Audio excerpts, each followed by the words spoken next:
We have struggled over the years with a spirit of independence. And we can look back at that, and I know you have, and I think it's profitable to look back and say, oh, how can we do it differently? I think one of the questions that was presented to me about what to ask you and talk about was, how can we in the present promote more teamwork, working together better? What do you think? Where we're at and where we've been, some ideas about how to get on track? Yeah. Well, when you're off track, it's hard to tell people how to get on track, because you would be on track if you knew what to do. So the thing that I think the thing we need to do really is look at what the Word says. Yeah.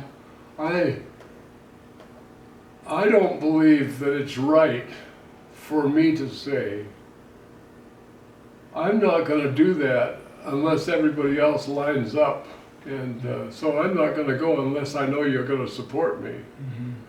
Because what we're saying then is, we're looking to the body. This is where we started out on this conversation. Mm-hmm. We're looking to the body to meet the needs of the body instead of the head. So when the head commands me to do something, I'm not going to say, okay, Lord, I'll do that if everybody else will do their part. Because that's not my job. My job is to, He said it, go do it. Mm-hmm. But on the other hand, if God has said it, that He's also said to the rest of the body that there are things that they should be tuned into, and they should be obeying the Lord also. Yeah, But- and educated on. So the thing is that my obedience doesn't depend on your obedience. Mm-hmm. On the other hand, my success in what I'm doing may well depend to a great degree on whether you are obedient to do your part.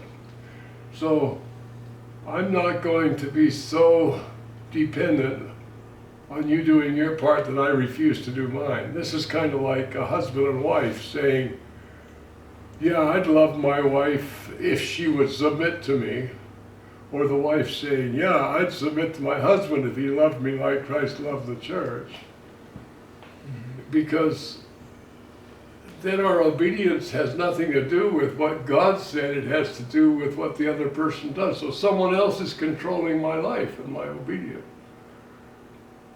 But the best way to get the husband to do what he's supposed to do is for the wife to do what she's supposed to do, whether he does it or not, and vice versa. And the same thing with, and Peter declared that. That's the 3rd chapter of 1 Peter.